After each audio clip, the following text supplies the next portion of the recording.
Good morning, everyone.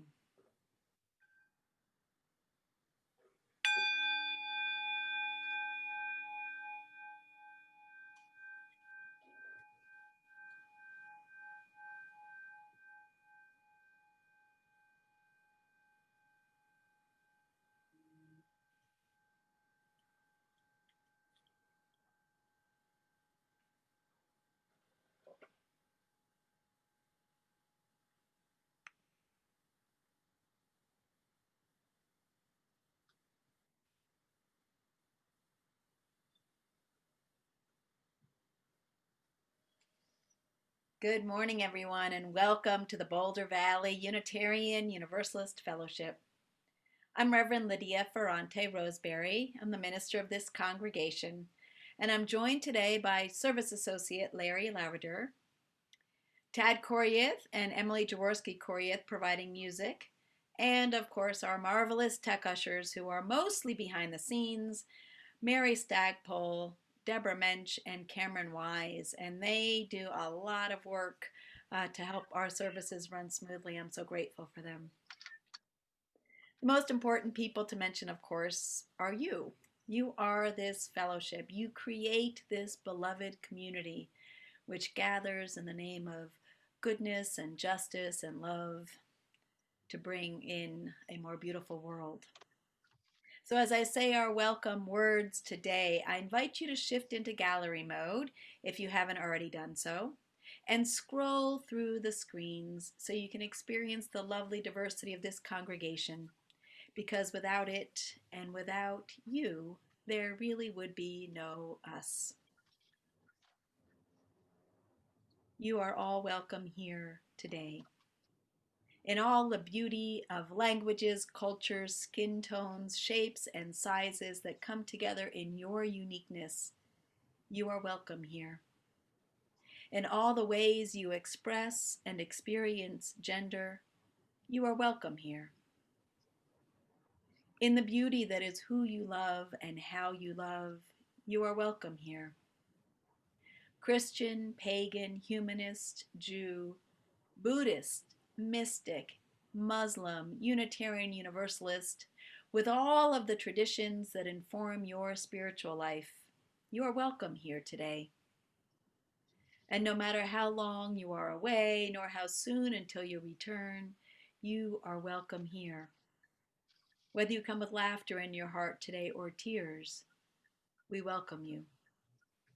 You are invited to join us with an open mind, a loving heart, and willing hands. We welcome you today.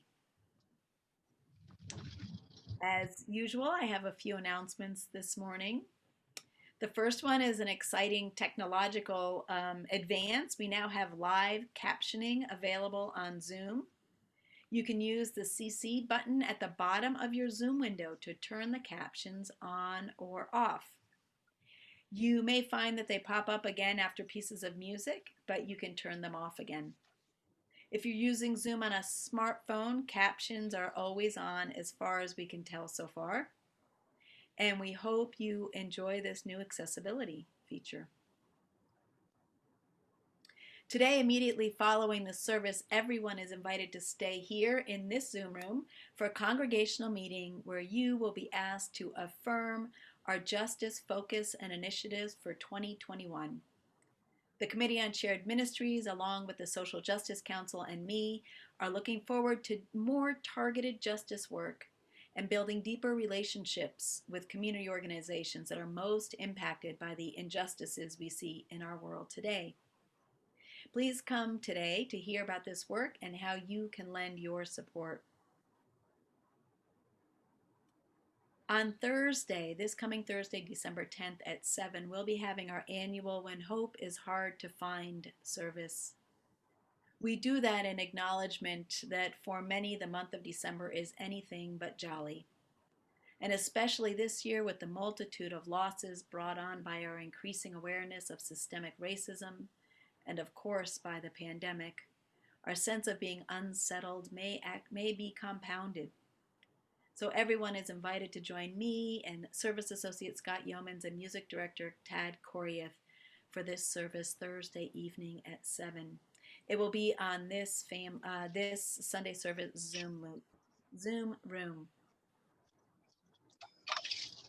Now, if you've been coming to the fellowship for a while, you may remember that this would be the time of year when we would have our mitten tree.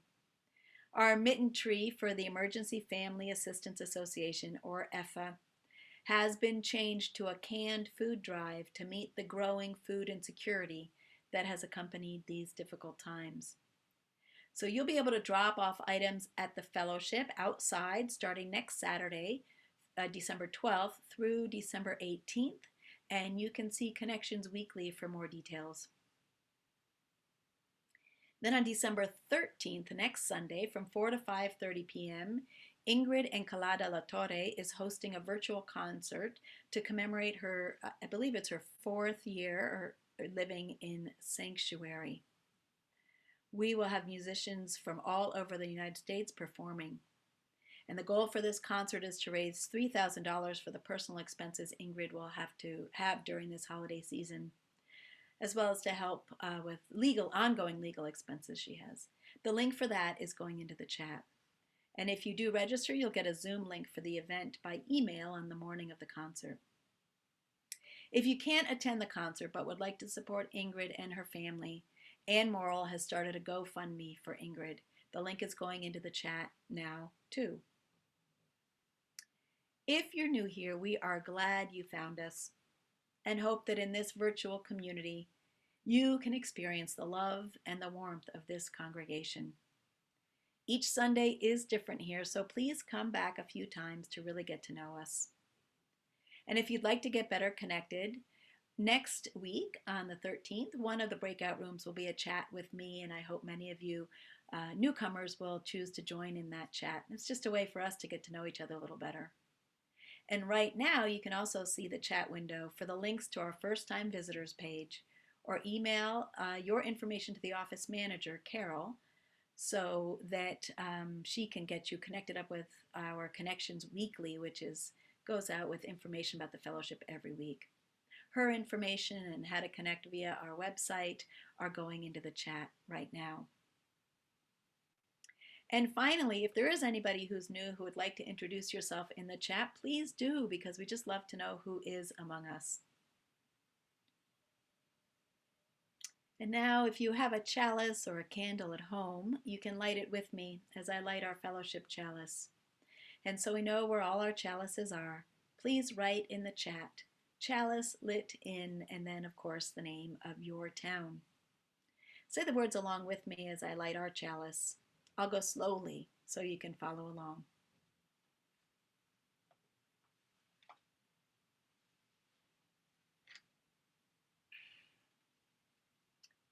We light this chalice for the warmth of love, the light of truth, and the energy of action.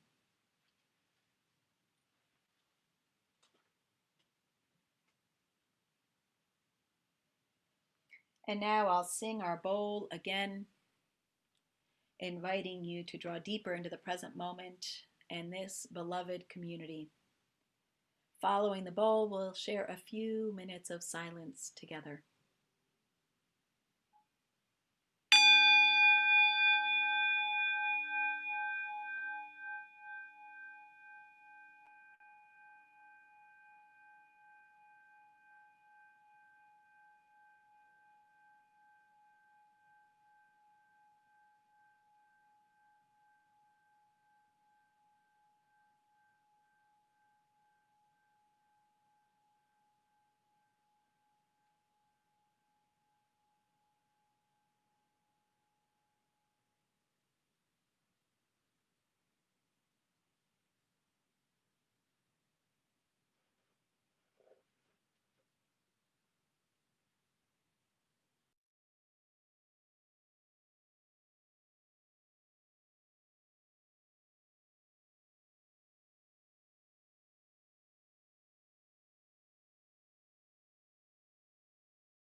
Good morning.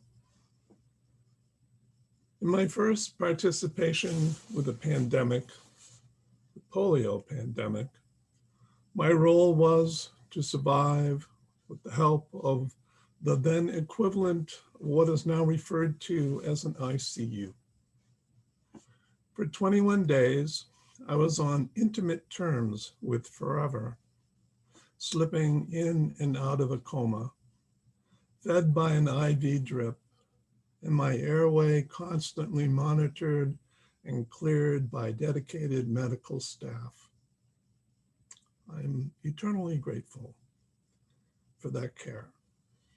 Ultimately, I returned to the bosom of my family after 1.5 years in hospital care, just in time for Christmas.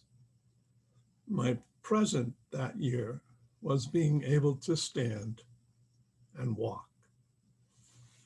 So, in this most recent pandemic, I'm glad to be able to offer some perspective on being on good terms with both forever and everyday living, as poet Andrée Suzanne Cousereau enumerates in her eminently honest and compassionate poem honoring the memory of poet Mary Oliver, Thoughts after the Mary Oliver poem, Wild Geese.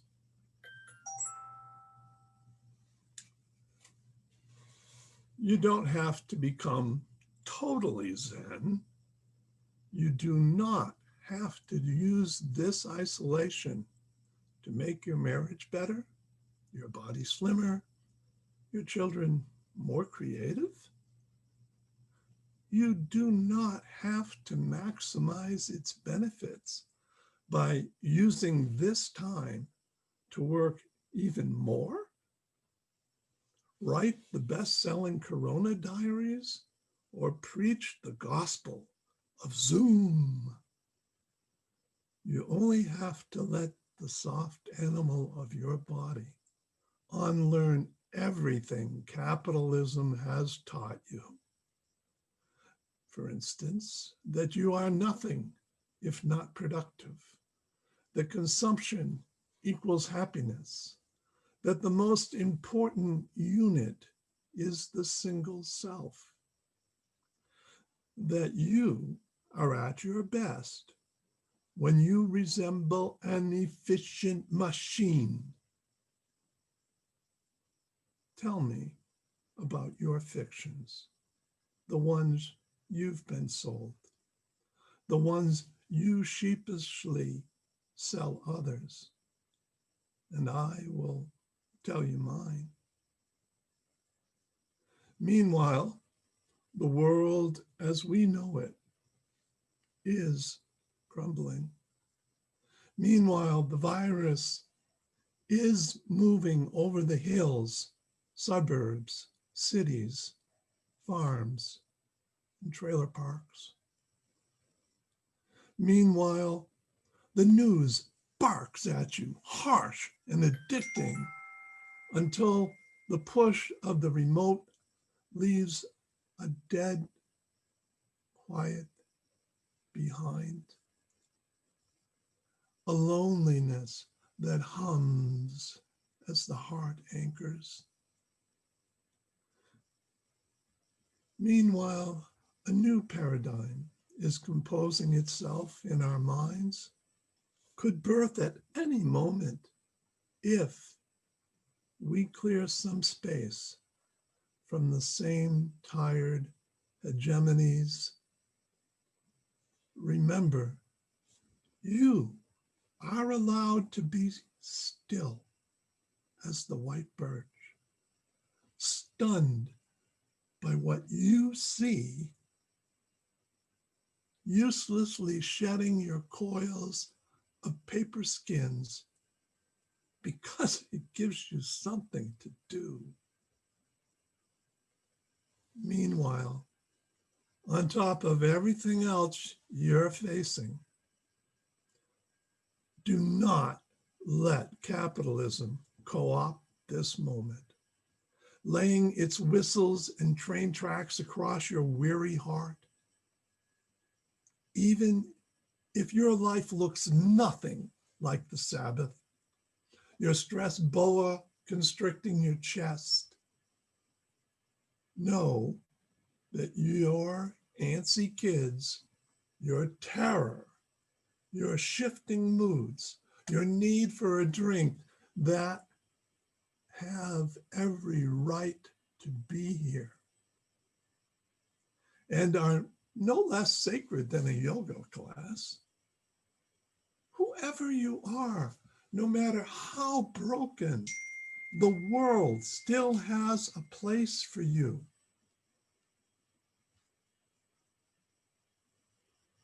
Calls to you over and over, announcing your place as legit, as forgiven, even if you fail and fail and fail again.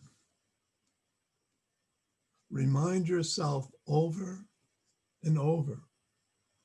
All the swells and storms that run through your long, tired body all have their place here, now, in this world.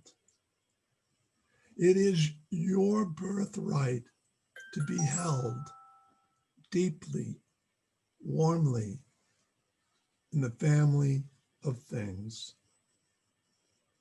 Not one cell left in the cold.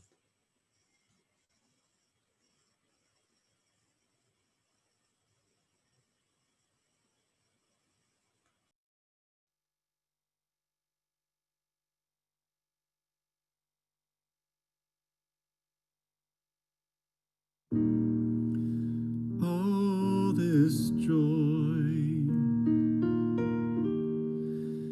all this sorrow,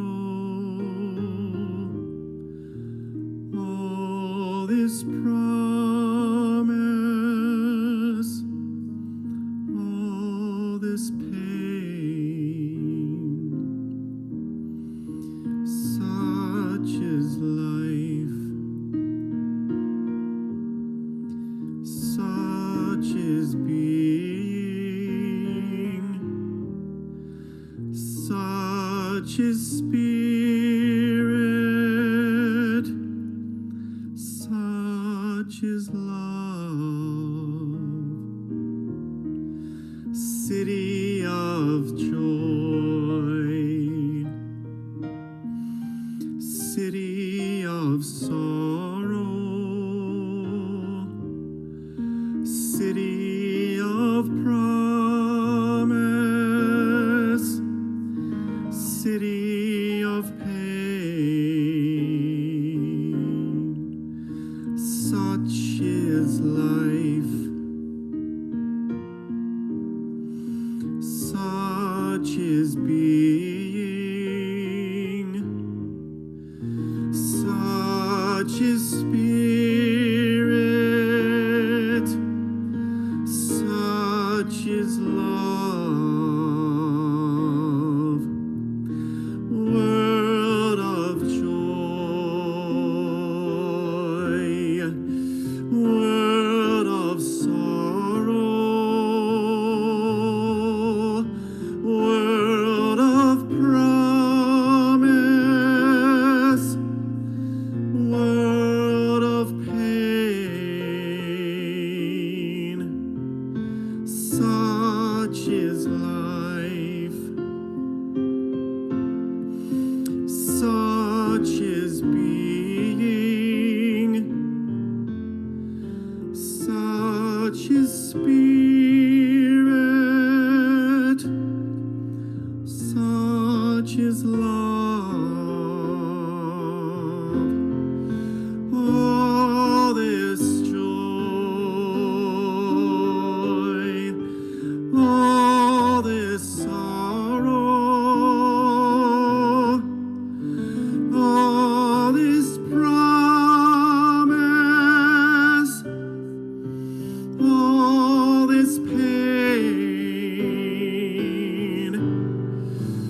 His Spirit, such is love, such is Spirit, such is love.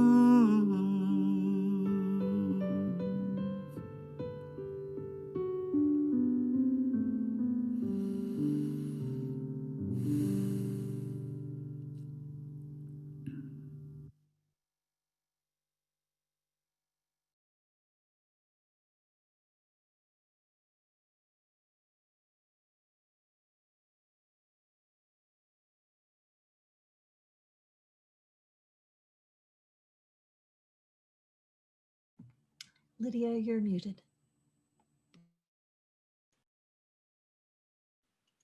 I think we played that game together, Deborah, of mute and unmute, didn't we? I was saying it was so beautiful to hear Tad singing, and such a beautiful rendition of that song, especially following the poem that was inspired by Mary Oliver's work. Lately, I've been hearing people respond when they are asked, "How are you?" by saying, "I'm COVID okay." I've adopted that too myself, not in the sense of being COVID negative, but in the sense of I'm hanging in there, given the state of things, with all the sorrow and all the joy. To me, COVID okay means acknowledging that this really sucks. And am I allowed to say that in the pulpit? I'm saying it. This really sucks. And recognizing that it could be a lot worse for me. And recognizing that regardless of how fortunate I've been to date, I can still feel weary and downright cranky about the whole thing. And acknowledging that it could all change for me tomorrow. The existential realities of this precious and fragile life have never been more poignant. And as I say this, I recognize how many people were already living on the outer edge of okay before 9 months of pandemic life. And they are just hanging on now, either economically, spiritually, or mentally.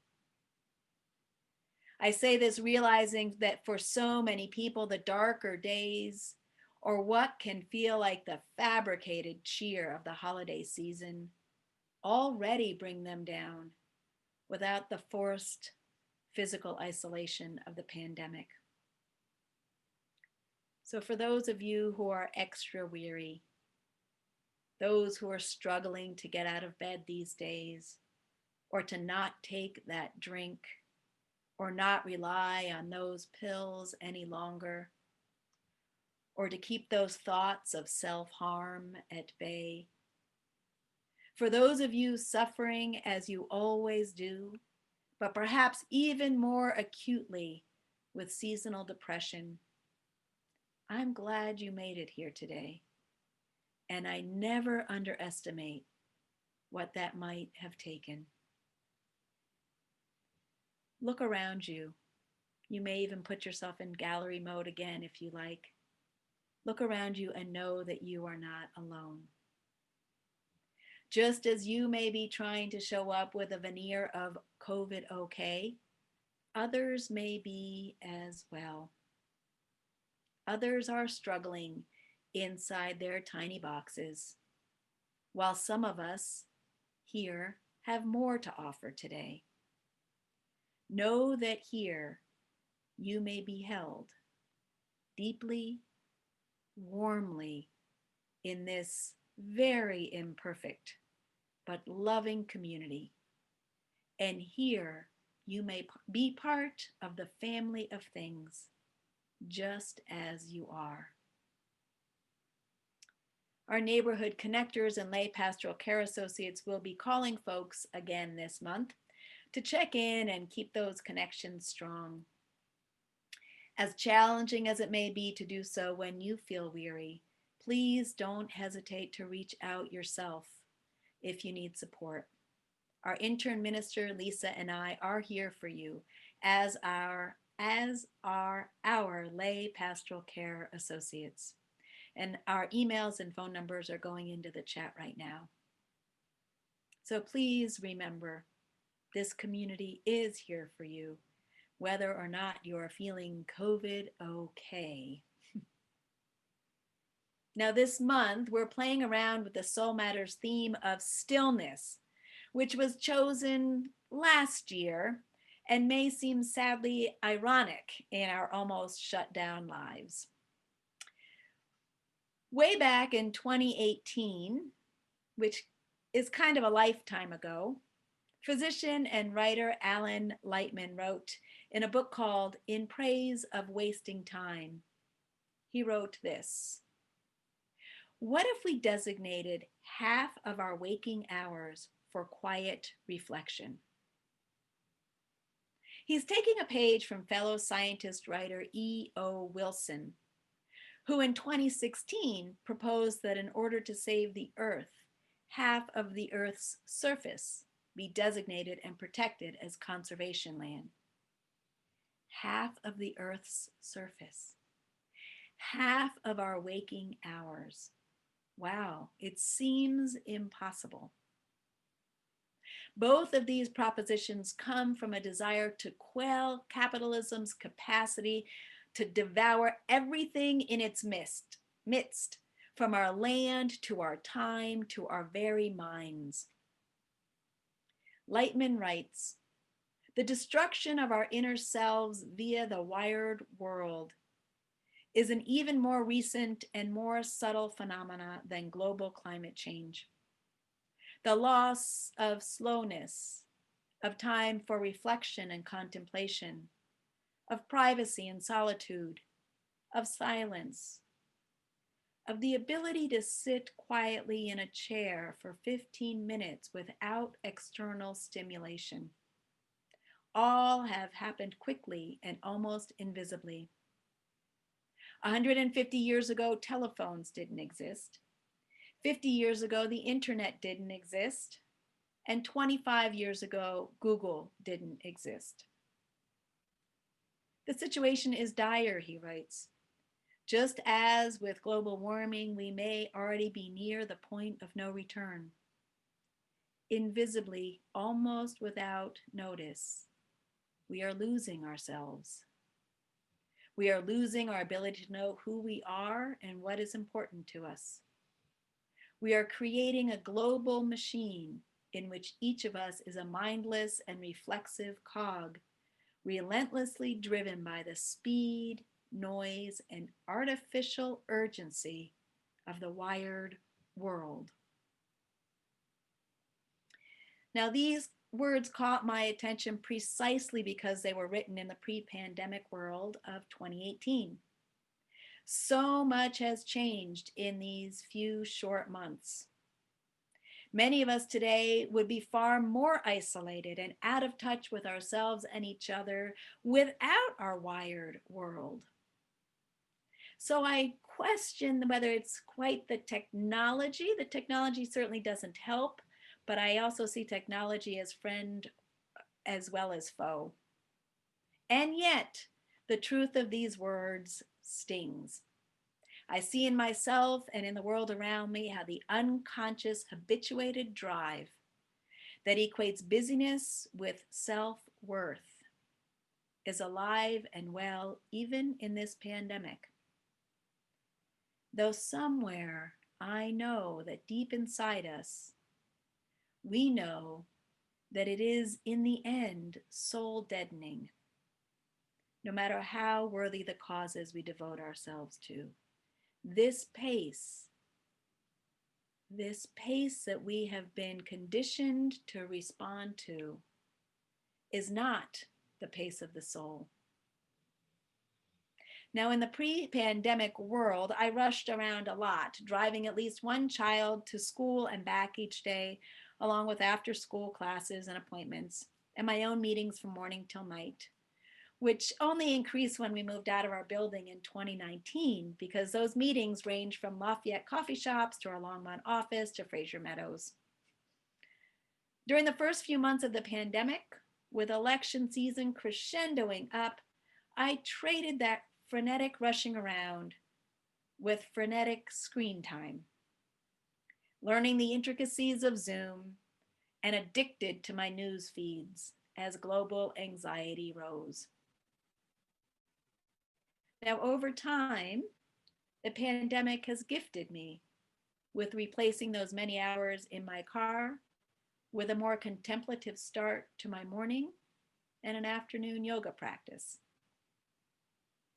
Still, after many hours of many days of many months being with relatively motionless talking heads on Zoom, we've all kind of learned, I think, how to hold ourselves still enough for Zoom. I think that we can attest, in fact, that stillness, in the spiritual sense of the word, is not necessarily the opposite of movement. Our bodies may be motionless, staring at a screen where we can watch our every twitch all day long, so we can learn how to be more still. But we can nevertheless be losing ourselves with our racing minds and all the inputs that are being cast towards us. And so while stillness is not the opposite of movement, to get to that energetic quality of being still does require a willingness to unplug, to shut down, and dare I say, be subversively unproductive. Slowing down enough to be present to all that joy and all that sorrow, until we can feel that taproot back into the lost sense of who we are and our profound interconnection to all that is. Now, the challenge of this particular holiday season may be to not trade in the exhausting busyness of the go, go, go holidays we may be used to for just another form of not showing up for our inner lives. Or to not mask the pain of isolation you may be feeling from less social contact with a frenetic busyness that provides a similar veneer of false okayness. Stillness of the sort I'm talking about, where we cultivate an inner stillness amidst the craziness of this world right now. Stillness of this sort requires a certain amount of courage, as busyness is a great way to evade the harder questions of life or the harder feelings that accompany the preciousness of life. In many traditions, sacred stillness as an invitation to be present to whatever is in front of us, without necessarily being pulled into its energetic vortex. That sacred stillness is cultivated through silent meditation or prayer, and does include stilling the body as well as the mind. I know many of you here are meditators, but sometimes I want to posit that it is exactly our bodies that can bring us back into ourselves and into a radical presence with others and the world around you. Some of you I know are knitters or needle pointers or avid doodlers. These embodied practices and others can bring a sacred stillness into our inner lives. For me, it's been free movement dance through interplay that invites the sacred connection to that still small voice within. So you're invited now to watch an improvisational dance that Larry and I recorded earlier this week. Now, the intent of this is not performance, but expression and presence to ourselves and to each other through our wired connection. See if you can notice that. During this video, you can join in if you like and allow your hand or arm to float up into the music. You can keep your video on or off. You can just watch, or you can close your eyes and listen to the beautiful Vietnamese music. The invitation here is for you in these moments to let the soft animal of your body unlearn everything capitalism has taught you and tune into your own body and soul's desires.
The impulse to share comes from the awareness of the needs of others around us, and then the natural empathetic generosity that flows from there. Each week, we connect to that awareness as we remind ourselves of the abundance of our own lives and this community by giving half of our plate away to those organizations that share our values. Today, we share our plate with Share a Gift. In past years, Share a Gift has relied on donations of new and gently used books and toys and games and puzzles and bikes from families throughout the area, with collections held at schools and businesses and at our fellowship. For the past decade or so, our fellowship foyer has filled up with toys and books for Boulder Valley's low-income families for the holidays. This year, with BVSD's schools shifting to online learning and many businesses working remotely, these collections won't be possible. So instead, they're collecting used bicycles and purchasing new toys and books and games in bulk. That's where our help comes in. They hope to raise $55,000 so they can budget $40 per child. It's a modest sum, but with it, they will provide some of the holiday spirit of generosity to many families in Boulder County. After you've made your donation, you are welcome to share in the chat. Where or when do you experience the sacred act of stillness?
For the work of the fellowship, bringing love, reason, compassion, and justice into this world, and for the work of Share a Gift, bringing some joy into the holidays, we dedicate our offerings. And now we sing. From you I receive, to you I give. Together we share, and from this we live.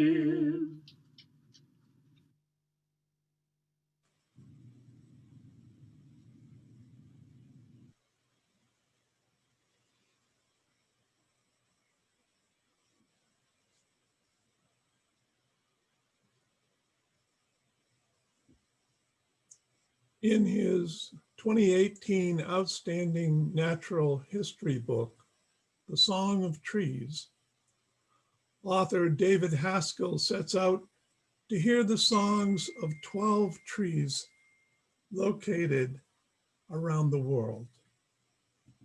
He even visits each tree multiple times in different seasons to listen to their changes. He visits the ponderosa pine in Colorado, as well as a pear tree on the sidewalk in New York City, where he notices that the pear tree creates a refuge from the incessant traffic on the sidewalk. He writes, in New York, to obstruct pedestrian traffic without a legitimate purpose, or worse, with intent to cause public inconvenience, it is a disorderly conduct violation of the state's penal code.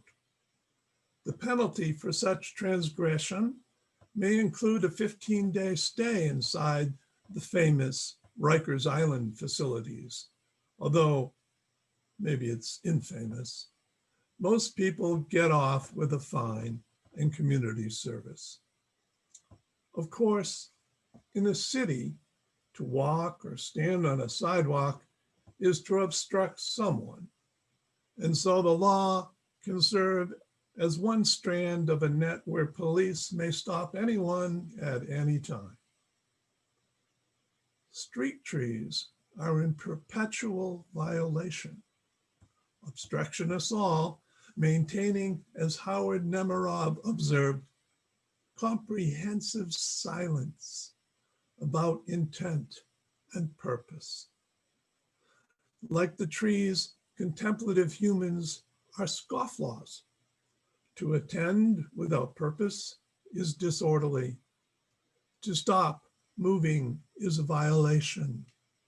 Standing under a city tree is an act of micro-subversion, a fact perhaps understood by the well-tailored men who so seldom stepped into the pear's shade. It is not just wood that takes into its being the thrum and rule of the city. And so I invite you all to join in the spirit of contemplative humans, scofflaws all, to attend without purpose and to sit perfectly still whilst I read a poem that would surely get me some downtime at Rikers Island, were I to stand on the sidewalk with the intent to subvert the dictates of capitalism with blank verse and rhyming couplets. Those of you who wish to be law-abiding may wiggle non-violently your toes in protest. The poem is Without Expectations by yours truly. Give thanks for the silence by sliding deep into it, like dropping your head below the waterline. To find silence is buoyant, weightless, as the white noise of care, the refrigerator falls silent. The tank is empty, the space unoccupied. The mind is free. Words have taken a holiday and left everything lukewarm. The light is soft, without shadows, without glare. Still is a noun, is a verb, is an adjective, is everything. Here is the point around which the universe revolves. It admits neither life nor death nor struggle. It asks nothing and tells nothing, but settles on the moment like time's equivalent of snow suspended in forever. Silence is enough, and yet it is nothing. It is without drawing attention to itself. It is a sigh without exhalation, a flower without scent, a wordless womb, water of weightless waiting, without expectation or desire. It is a flameless fire. Silence is the balance between less and more. It is a wave vacant shore. It is a note-free song. It's the absence of right and wrong. It is forever gone, but always here. It is vague, yet the epitome of clear. It is white on white in 3D. It is the wall on which I erase me while opening to my infinite family.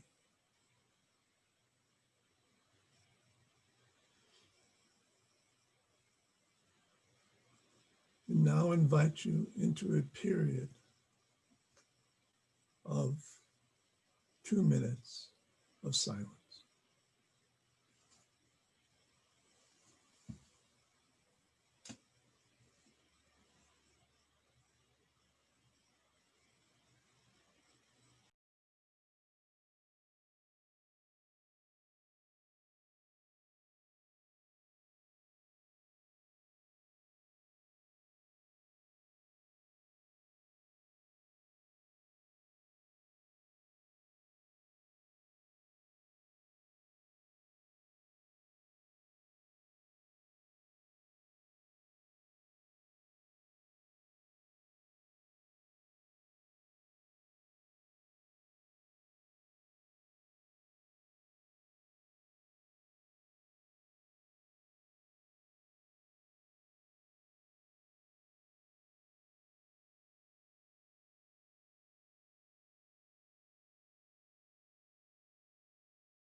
And from this place of silence, I invite us into our time of community connection, our time of sacred sharing. If you'd like to share a joy or a concern, please raise your hand using the button in the participants window, and Tech Usher Cameron will unmute you, or you may see a pop-up window asking you to unmute yourself. If you prefer, you can share your joy or concern in the chat window by sending a chat to everyone, and then Cameron will read out loud what you send.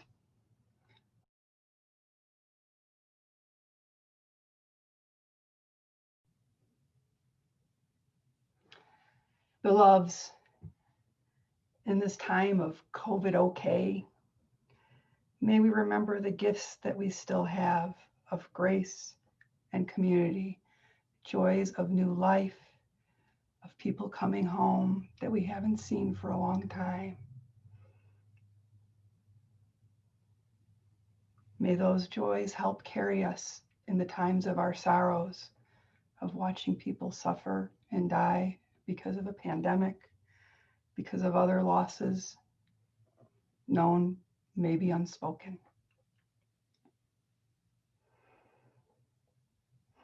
Breathe.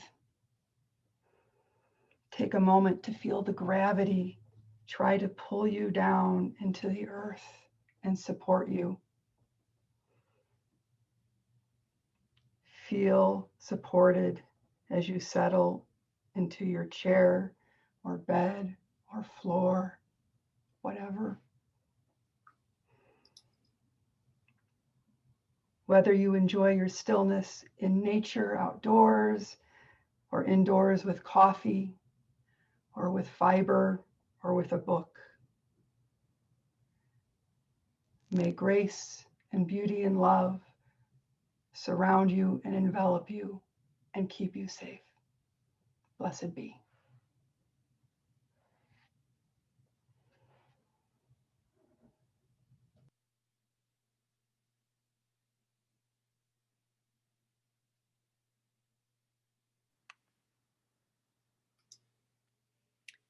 And now I will extinguish our chalice.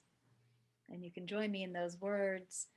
And I don't want to remind everyone of the congregational meeting, which will be right following the benediction. And it will be informative and not too long. So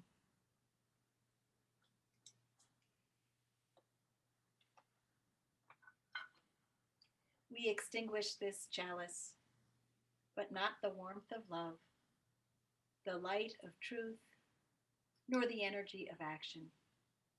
These we carry in our hearts until we meet again.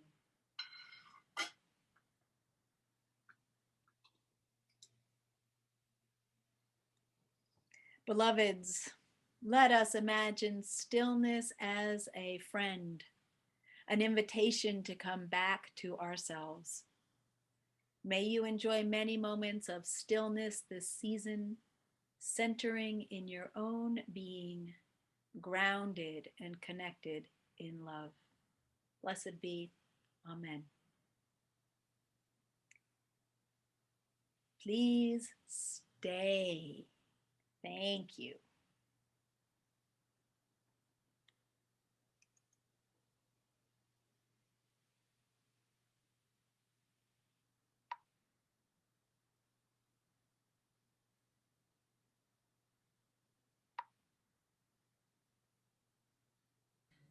Now, I think I've unmuted everyone who should be unmuted for the congregational meeting, but if I missed someone, will you please chat to me and let me know?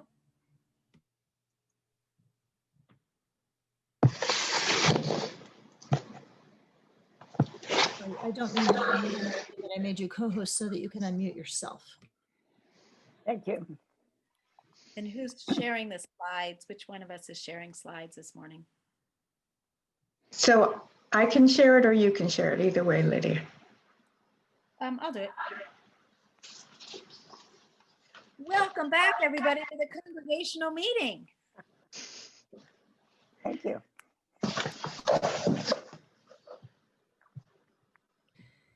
Sorry, if I could interrupt for just a second. If you're not just about to speak, could you mute yourself because your background noise makes it hard to hear others? Thank you.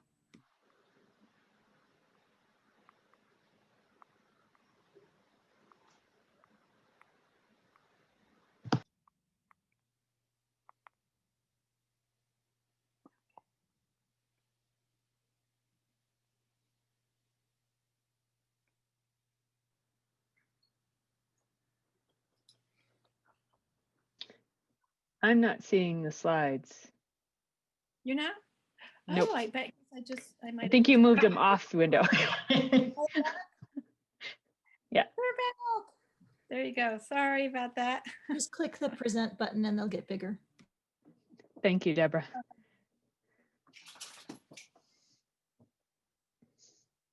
There we go. How's that for everybody?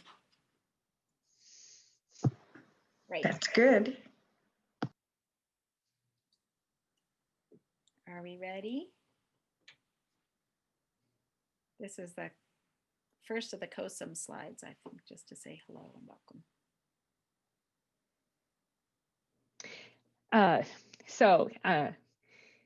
The Committee on Shared Ministries, also known as COSUM, welcomes you to our meeting.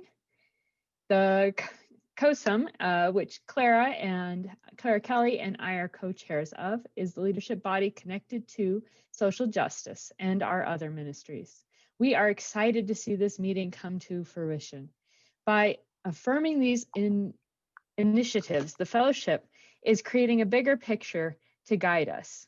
Please bear in mind that while we focus on these social justice initiatives, we do not exclude other activities we do now or in the future. We're going to ask that you share your questions and comments in the chat, which we will, at the end of the presentation, share and kind of moderate and try and get some answers to those. And then I'm going to pass this to Reverend Lydia to start with some background. Oh, now I have to figure out how to move my slides. I'm probably the wrong person to be the tech person because I don't know how to move my slides now that they're in. Up and down arrows are good for that. It didn't do it. Really? Yep. Maybe I might. Try left or right. Nope. You may need to focus on the slides and rather than Zoom in order for that to work. So if somebody else screen shares, will that help? I could try. Thank you. I'll stop my share. Apologies. Oh, it looks like I might have an option.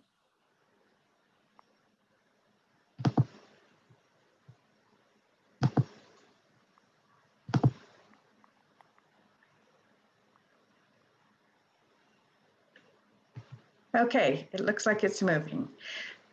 So for background information, the Social Justice Council was reconstituted about 4 years ago with the support of our intern minister, Reverend Ruth Reinhardt. At that time, or I get, it may have been at the time that she was an assistant minister. At that time, the Social Justice Council worked towards identifying a social justice annual focus. And for the past 3 years, the Social Justice Council has been working on partnerships with communities of color. Reverend Lydia began to engage with the Social Justice Council about an annual Boulder Valley Unitarian Universalist Fellowship social justice affirmations with a specific purpose of focus and timely response to social justice issues.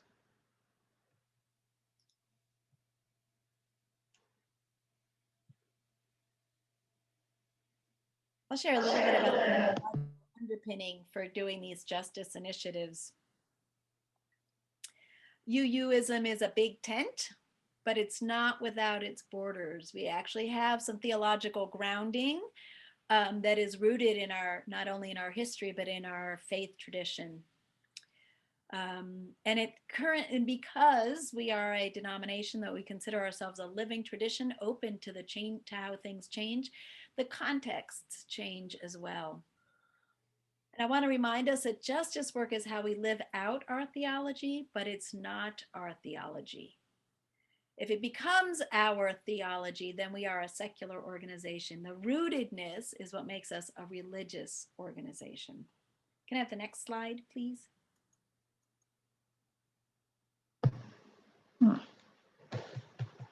Okay, now mine is not moving. Let's see. That's interesting. There, did that work? Yes.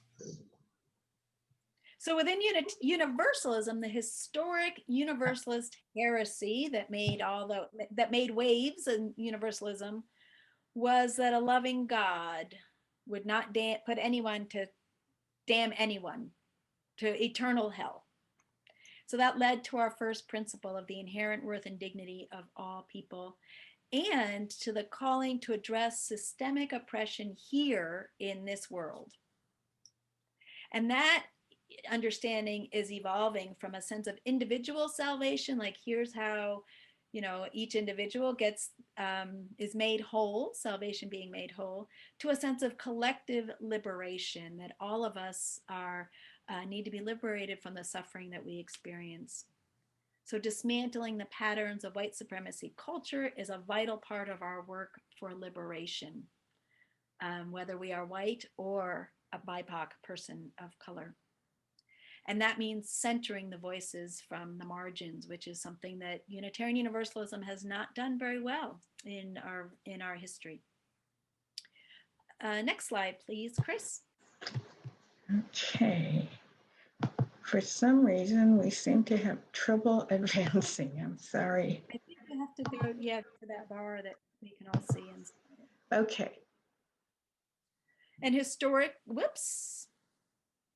Can you go back one? Historically, Unitarianism paid attention to the use of reason and non-creedal religious expression. And then within the 20th century, the Humanist Manifesto calls us to establish the conditions for a satisfying life for all. And so that also is an undercurrent for the work of justice that's rooted in some theological basis.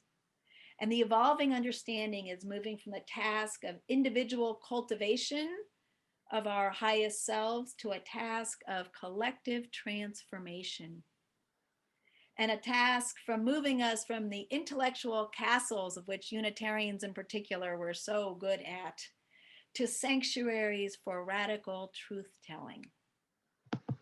So that's part of the transformation we are looking at in these times. Religion means to bind together. Sorry about that. It seems to now be having a mind of its own. Our religious heritage requires us to be engaged with the most challenging issues of our times and to be willing to be proximate with those who are most impacted among us and beyond us, and transformed by that engagement. And knowing that our profound interconnection, we realize that we cannot separate ourselves out from the historic legacy of racism.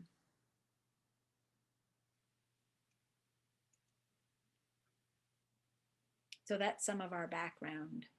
And now I'm going to turn it back over to Chris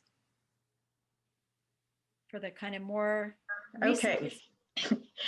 So just to give you a little bit of background, as some of you who participated in our first feedback discussion groups after services, we began with affirmations of our current work. But from the discussions that we had, the word affirmation seemed to be creating hurt feelings about omissions in the work that people were doing within the congregation. So we kind of went back to the drawing board again, and the Social Justice Council with Reverend Lydia decided to go back to our original goal of identifying a single social justice focus, which was racial justice, and also to match the lifespan faith formation focus and the urgency of these times. Okay.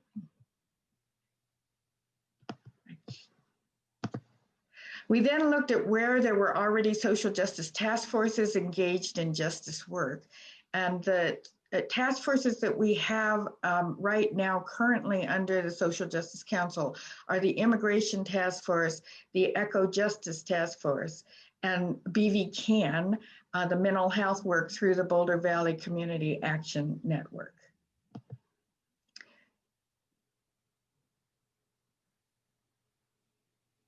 Lydia. Oh, thank you. Whoops, I need to get.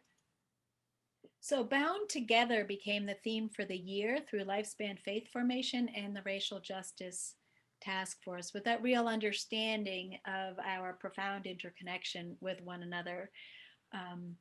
And so our goal is bound together both within the BVUUF community and communities external to the congregation on the topic of racial justice. We are shifting perspectives to supporting issues and groups led by those most impacted. And so that's a way that we're trying to move from that, from the lofty tower that is often connected to white supremacy culture to really a mutual engagement. Chris is going to tell us how we're already doing that. So with respect to the African American Black community in Boulder, over the past 3 years, the Social Justice Council and task forces have been invested in developing partnerships with local communities. One of them is the Black community in Boulder County. And it began with our relationships with Second Baptist Church for MLK Day and Black History Month. And we have celebrated with them for 3 years in the past. And I think it was after the first time when we connected with Second Baptist what the members of the choir who we had gained a lot of interaction with established the first Boulder County chapter of the NAACP. Another community that we have worked with to connect with is the Hispanic, Latinx community. And people have asked us why we put all of those things in. And it's because with conversations with that community, there are different members of the community that identify with each of those different terms. And our focus right now is with our partnership with El Paso. El Paso stands for Engaged Latino Parents Achieving Student Outcomes. I may have gotten the A wrong. And this began 3 years ago when we established our local Posadas celebration, and that was brought to us by Oscar Flores from within our own congregation.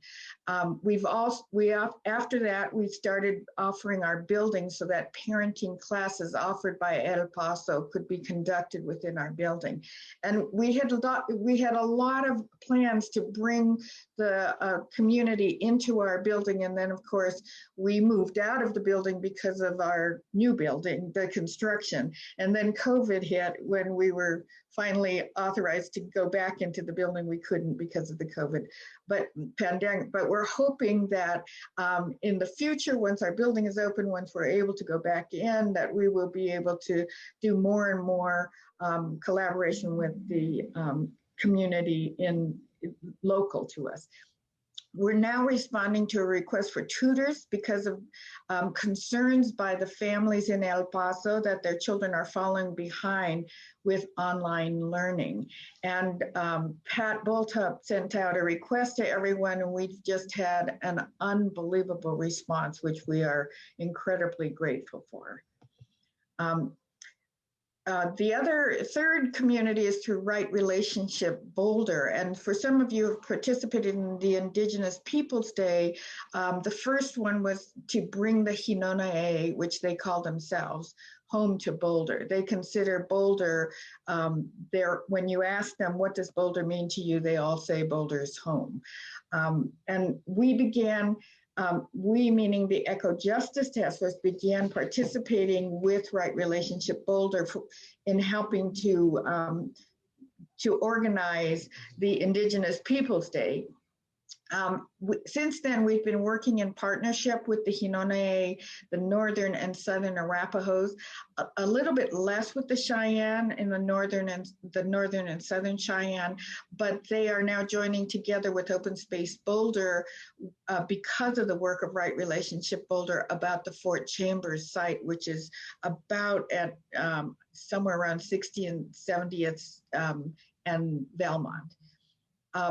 We're also looking at a partnership with the Hinona'e on an interpretive trail at the Valmont Center, teaching Boulder. It's about the culture and language and the life of the Hinona'e.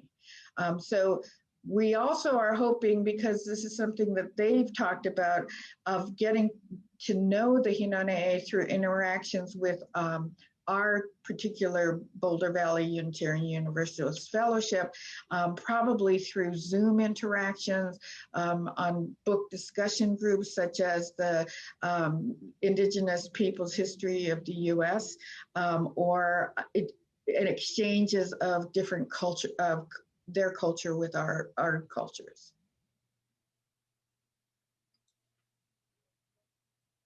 So, Pat. Hear me? Yes. Yeah. So I'll read about the 2020-21 Social Justice Focus, Racial Justice Initiatives, Immigration, Climate Justice, Mental Health.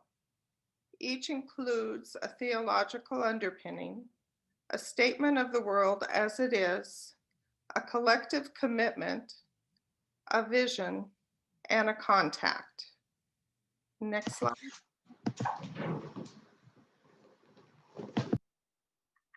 The preamble states, as a Unitarian Universalist congregation, we are dedicated to the principles of human dignity and the interconnection of all creation. Our faith asks that we bring our heads, hearts, and hands to create a more just and compassionate world. These justice initiatives serve to chart our course for the coming years so that our work may be more effective. And now I'll turn it on to Sherry.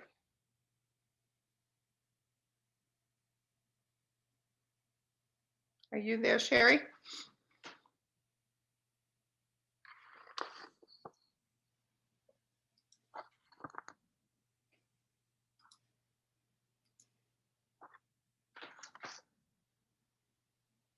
Sherry, are you there?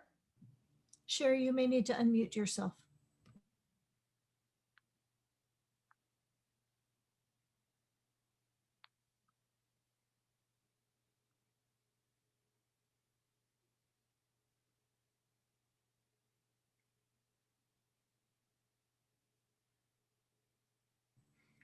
Okay, I'm going to try unmute or asking Sherry to unmute.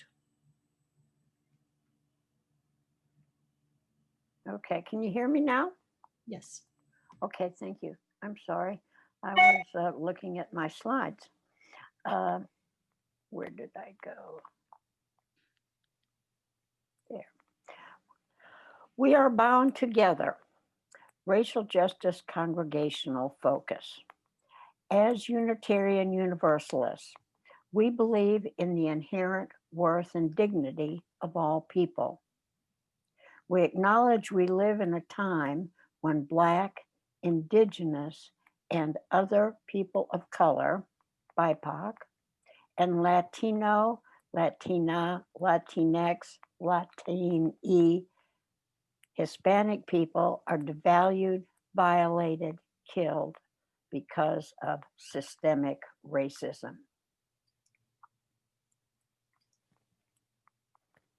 And moving on, we commit ourselves to becoming anti-racist in ourselves and our institutions, taking actions to dismantle racism in society while taking guidance from and honoring the lived experience of those who identify as BIPOC and developing personal relationships between cultures.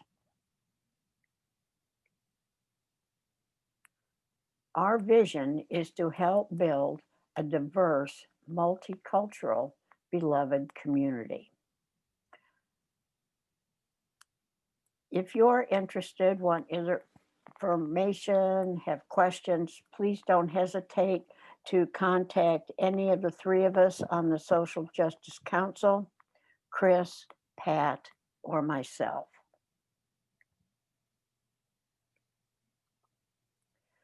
Areas we are actively engaged in. Each area of engagement will include the following components. Education, which will include a racial justice analysis. Justice as systemic change. Connection with communities. direct service with affected individuals, and a contact person within the congregation. And now I will send it back to Pat. Immigration. As Unitarian Universalists, we understand that our lives are profoundly interconnected with all people, and that when one of us suffers, we all are affected. We recognize that unjust immigration policy has been dehumanizing and cruel to whole populations of people. We commit ourselves to immigrant advocacy and policy reform. Our vision is to help create a more compassionate society for all. And our contact with immigration is Jean Nuttall. We commit ourselves to immigrant advocacy and policy reform. Oh, I'm sorry, I'm repeating that. Okay, the next slide.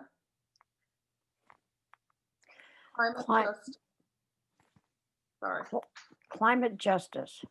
As Unitarian Universalists, we respect the independent web of all existence of which we are a part. We recognize the systemic degradation of the planet, which jeopardizes the future of all life on the planet and disproportionately affects communities of color. We commit ourselves to combating the causes of and to embracing the multiple solutions to the climate crisis. Our vision is to help create a sustainable planet for future generations. And I am the contact, Sherry Price. Mental health. As Unitarian Universalists, we believe that all people deserve to feel acceptance and belonging. We recognize that stigma around mental illness and lack of access to mental health services leads to isolation and even death. We commit ourselves to reducing systemic oppression and becoming a supportive, anti-oppressive community for those with mental health challenges. Our vision is to create a safer and more understanding society for everyone across the mental health spectrum. And our contact people are Kathy Partridge, Rosemary Arp, and Mark Essenwine.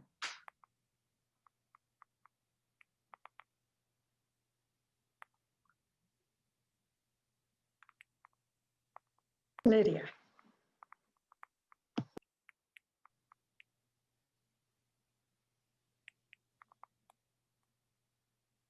Here we go.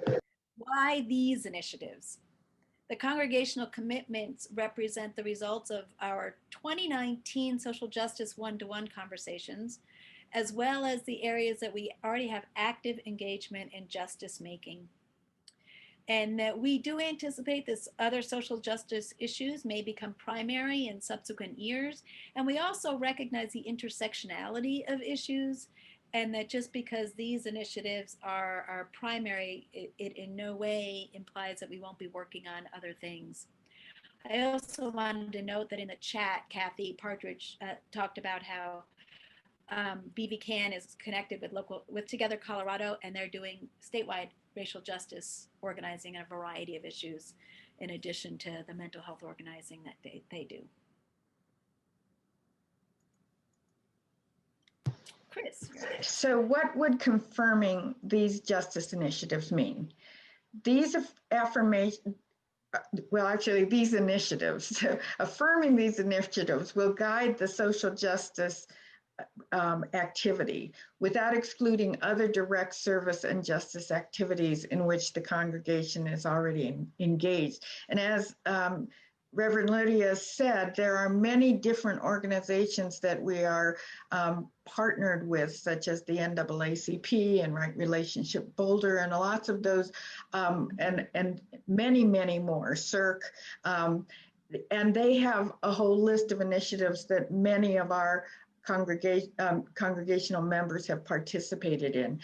These particular initiatives are things that have kind of grown up through our congregation and are things that are committed to by the members of the individual task forces within the congregation. Congregational leader, oh, this is yours, Pat. Congregational leadership will prioritize community connections, education, direct service, Sunday services, resources, and systemic change efforts in these areas. These affirmations will be prominently communicated on our website as well as in other publications.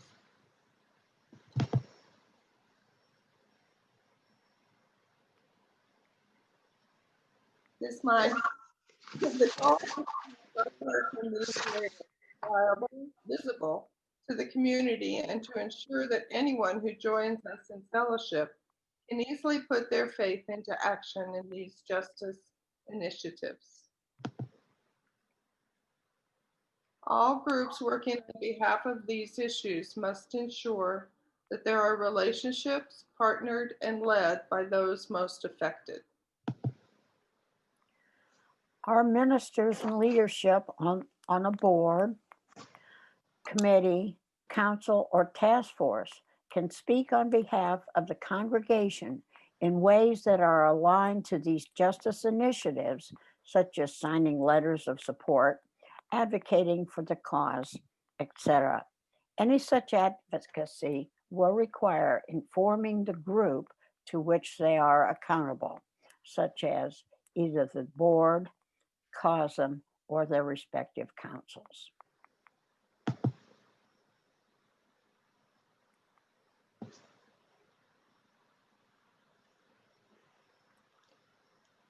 Any congregational advocacy does not take away from individual opinions or advocacy on these issues. Congregational leadership will continue to welcome discussion and diversity of opinion. And I apologize because actually, whenever you see affirmations, we changed that to initiatives, and I neglected to correct it on these slides. So these initiatives will be voted on annually at a mid-year congregational meeting and may remain the same or change at that time.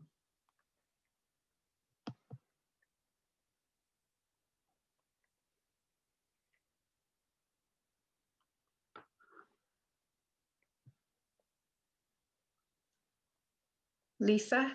Yep. I'm just looking to see if there were any questions. I don't. Clara says there hasn't been any questions, but I think I see a comment here from Dave, and he's offering his wholehearted support to the action by the fellowship, and only regret that my current health will not allow for more hands-on participation. Great work by all developing the initiative. Oh, it's really nice to hear.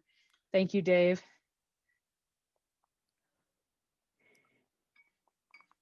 Wow, this is impressive. I was expecting some questions.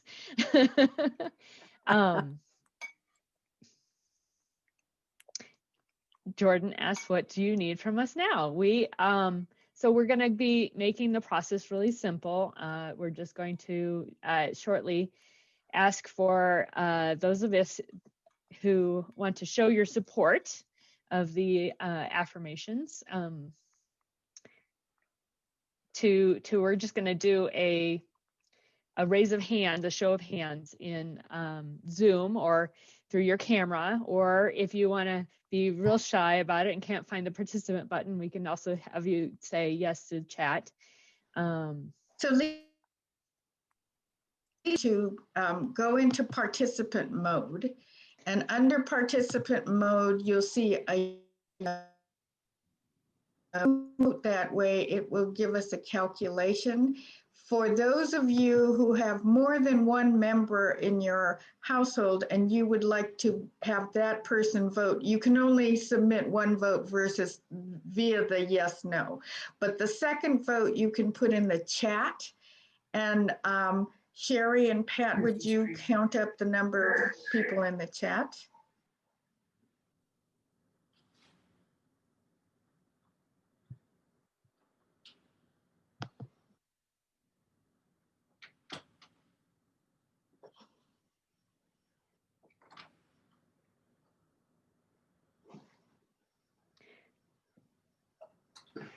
And I just learned something new about Zoom. I did not realize that with the yeses, it will tally them up for us rather than having people click raising hand. So Oh, that's I something to note next time.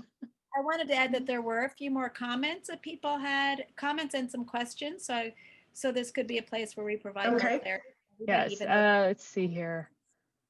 Further up, you'll see I wrote a comment that said there were a few more questions and comments. Yes, I see. I'm just trying to get up there to them. Marquis asked if we have a quorum. We're not going to follow the full voting procedure, Marquis, because it's was very complicated to make sure that we had a member count and get the voting software set up and then sending out the links in advance. I don't know if Lydia, you were more involved in that discussion than I was, so you might have a little bit more to add there, but that was the big picture on that. As we were discussing this, and Nancy could chime in as well, as we were discussing this, we realized that a vote, as Marky, as you probably know from last time, would require us buying a voting software for the time, ensuring everybody was a member who was voting, and doing a lot of things that we felt. For this, what we really were looking for was a congregational affirmation, a yes, that this is the North Star of our justice initiatives, through which the leadership would have that kind of energy behind us, and you for your engagement to do the work. So this is not an official vote of the congregation this year, it's an affirmation process. Although, Lydia, this is Nancy. Can you hear me? Yep. Yes. And we do have a quorum, but we there didn't. You go. Yeah, but we're not voting. We are affirming. Paul and Mary Gibb asked, will these initiatives change the focus of the half plate collections? And the half plate collections will go on just as they always have gone on. So if there are some initiatives that require some fundraising or some donations, or we would like to have participation in, then each of the task forces or the Social Justice Council would put in a request through the half plate. But otherwise, the half plate will just operate exactly the way it always has operated, and any of our requests will be considered in the same way that they've always done it. I saw a question from Robert about. Yes, I have it here. Robert Nichols says, great job. Would appreciate a bit more explanation of how advocacy by groups under the board, etc., will work. So I guess I need a little bit more clarification on that question. From Robert? Yes, if Robert's still on. I see Robert. Can you unmute, Robert? Oh, you can't unmute? Okay. There he is. Oh, I can now. Mm-hmm. Can you hear me? Yes. Yes. One wonderful job times 12. And the language of the affirmations, I know that's changed over time, and it's just terrific where it ended up. Thanks so much. What I've not heard, partly because I've not been involved as much, is a discussion of how you see this leading to greater flexibility, which is the second part of what you described this is about. In other words, say somebody from a community is in contact with the fellowship and wants to, could somebody come to this meeting and express the fellowship's position? I'm just trying to give you a scenario.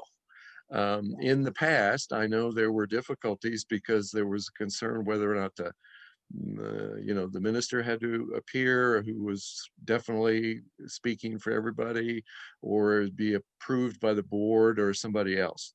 That's the part that I'm murky about, and it would be nice to know a little bit more about how you see that working under this new system.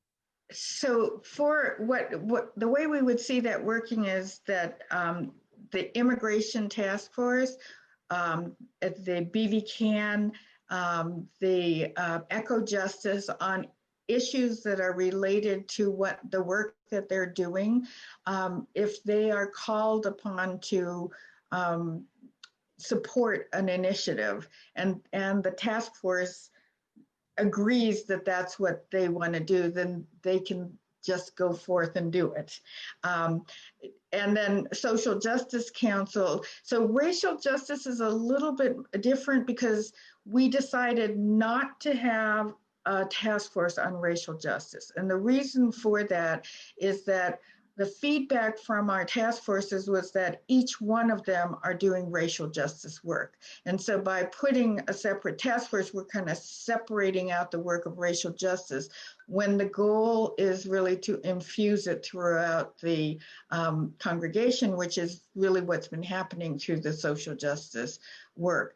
And so in that respect, it would either be the Social Justice Council that would look at that with the minister, or it could be, if it's specific to any of the three areas that the task forces are working on, then they would go ahead and support that if they came to agreement on it. Does that help? I just lost my picture. Can you hear me? Yes. Yeah. That is helpful, but given the fact we're not voting per se, this can be a conversation for later on. Frankly, I don't kind of understand right now how that's going to work going forward in racial justice, because it sounds like there's no, it's a more amorphous process. So down the road, it would be helpful, at least for me, and I imagine others, to understand that relationship, if you know what I'm saying. So to give you a concrete example, when the incidents happened in the United States, beginning with the publicity and the events around George Floyd, starting at that point, and then there were a whole series of other events that happened, Social Justice Council and Lydia wanted to make a statement about our support for Black Lives Matter, based on the work that we're doing, and also just the commitment that the fellowship has made to the fact that Black lives in the United States do matter, and we are very upset about the incidents that have happened and the continued oppression of Black people in the United States, particularly around events that have engaged the police. We were unable to do that prior to these initiatives being approved without going to a congregational meeting and a congregational vote. So now we will be able to do that. That's very helpful. I think it's important, perhaps for people more than just me, to understand how important it is, that issue, just as well as the specific areas of focus. So thank you for that. Yeah, another example was when there was separation of the parents from their children, and we wanted to make a statement as a congregation, but the only process that we had at the time was to call a congregational meeting. So, Chris, following up on your question, or the question there, Mary Gibb had another question that was in line with this. Will a task force be required to run their public statement by leadership before it's published? So they will be required to inform the group that they are responsible for. But we are taking this affirmation of the initiatives of the social justice work as the people who have joined together in the task forces. If they have investigated it and they are wanting to support as an issue, they can go ahead with the authority of their task force.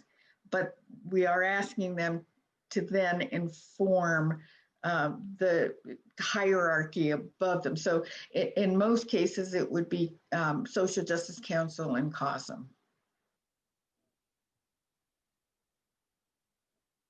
I'll add Okay. that's to improve the agility. So it's not we're going to write a letter, draft it, and then it goes to the next group up who likes to wordsmith, and then it goes back down, and then by that time, you know, the issue is out of the press and out of anywhere it needs to be. So this is about agility in response and trusting that if we have somebody very engaged in an issue on a task force, and they can look at the initiatives and the affirmations as we have named them, they could write something that would match those and put it out there. I trust that. Yes, and we are, I mean, there could be some things that come up in social justice action that there's not 100% consensus across all the members of our congregation, which, you know, everybody has their individual perspectives and opinions. And we would welcome those people to join into the task forces, because the more perspectives that are in the task forces, the better our wording of statements and things will be. Definitely. Thanks for including that, Chris.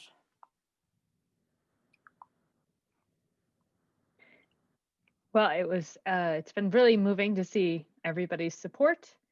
And I think we had some tallies here. Deborah had posted that there were 31 yeses in chat, according to Sherry, and 10 more raised hands. And it continued to grow up to 36. Mary asked a follow-up question, Chris. In the past, task forces needed to sign statements. The blank task force of BVUUF, can they now sign it as BVUUF?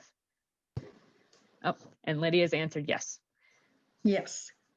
Great. Well, I wanted to thank you all for hanging around a little bit after service and having us have this opportunity to approve and affirm our social justice initiatives. And I think we're ready to conclude.